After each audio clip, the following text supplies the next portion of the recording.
டிக்டாக்ல எப்படி ஃபாஸ்டாவும் ஸ்லோமோவாவும் எடிட் பண்றதுன்னு தெரிஞ்சுக்கணுமா? வாங்க சொல்லி தரேன். இந்த வீடியோவை கடைசி வரைக்கும் ஸ்கிப் பண்ணாம பாருங்க. ஒரு செம்ம டிப்ஸ் கொடுக்குறேன். ஓகே, உங்க வீடியோவை நல்லா பிளான் பண்ணி ரெக்கார்ட் பண்ணிட்டு டிக்டாக்ல அப்லோட் பண்ணிருங்க. டாப் ரைட்ல உள்ள எடிட் ஐகான் மேல டச் பண்ணுங்க. ஒரு சின்ன ப்ரிவியூ பார்த்துட்டு எந்தெந்த சீனுக்கு ஃபாஸ்டாவும் ஸ்லோமோவாவும் வைக்கணும்னு டிசைட் பண்ணிருங்க. ஓகே, இப்போ எடிட் பண்ணலாமா? நான் இந்த சீனை ஃபாஸ்டா வைக்கணும்னு டிசைட் பண்ணிட்டேன். சோ வீடியோ ட்ராக்ல டச் பண்ணிட்டு ஸ்பிளிட்னு ஒரு ஆப்ஷன் பாப்பீங்க, அதையும் டச் பண்ணிடுங்க. உங்க வீடியோ இப்ப 2 கிளிப்பா ஸ்பிளிட் ஆகிடும். இந்த ஃபர்ஸ்ட் கிளிப் மேல டச் பண்ணிட்டு பாட்டம்ல ஸ்பீட்னு ஒரு ஃபீச்சர் பாப்பீங்க, அதை டச் பண்ணுங்க.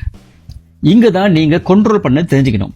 இந்த பாயிண்டரை லெஃப்ட்டுக்கு மூவ் பண்ணீங்கன்னா அது உங்க வீடியோவை ஸ்லோமோவா ஆக்கிடும். அதுவே ரைட்டுக்கு மூவ் பண்ணீங்கன்னா உங்க வீடியோவை ஸ்பீட் ஆகிடும். ஓகேவா? நான் இந்த கிளிப்பை ஸ்பீடா வைக்க போறேன். இந்த 5 டைம்ஸ்ல பாயிண்டர் வைக்கிறேன். இந்த வீடியோ ஃபாஸ்டா ப்ளே பண்றத ப்ரீவியூல பாப்பீங்க. ஓகே, சேவ் பண்ணிடுங்க. நெக்ஸ்ட் செகண்ட் கிளிப்ல எந்த சீன் வரைக்கும் ஸ்லோவா ஆக்கணுமோ அது வரைக்கும் வச்சுட்டு ஸ்பீட் மேல டச் பண்ணிடுங்க. இப்போ ஸ்லோமோவா வைக்கணும்ல, அதுக்கு லெஃப்ட்ல 0.5 டைம்ஸ்ல பாயிண்டர் வச்சிடுறேன். இந்த வீடியோ இப்ப ஸ்லோமோவா ப்ளே பண்றத ப்ரீவியூல பாப்பீங்க. ஓகே, நெக்ஸ்ட் அடுத்து சீன்ல செலக்ட் பண்ணிட்டு ஃபாஸ்டாவும் ஸ்லோமோவாகவும் ஆக்கிட்டு உங்க வீடியோவை எடிட் பண்ணிடுங்க. ஓகே, இப்போ ஒரு செம்ம டிப்ஸ் சொல்லி தரேன். எங்கெங்க ஸ்பீட் வச்சிருக்கீங்களோ அங்க இந்த பிளர் எஃபெக்ட்ஸ போட்டு பாருங்களேன். உங்க வீடியோ வேற லெவல் ஆயிடும்.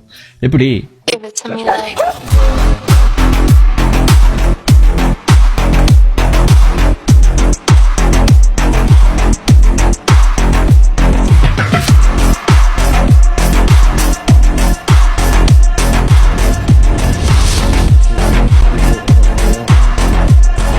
கண்டிப்பா இந்த எடிட்டிங்க ட்ரை பண்ணிட்டு உங்க எக்ஸ்பீரியன்ஸ காமெண்ட்ஸ் பாக்ஸ்ல ஷேர் பண்ணுங்க. நெக்ஸ்ட் வீடியோல எப்படி 2 மியூசிக்க ஒரே வீடியோல எடிட் பண்றதுன்னு இது வரைக்கும் யாரும் சொல்லி தராத ஒரு செம்ம ட்ரிக்க சொல்லி தர போறேன்.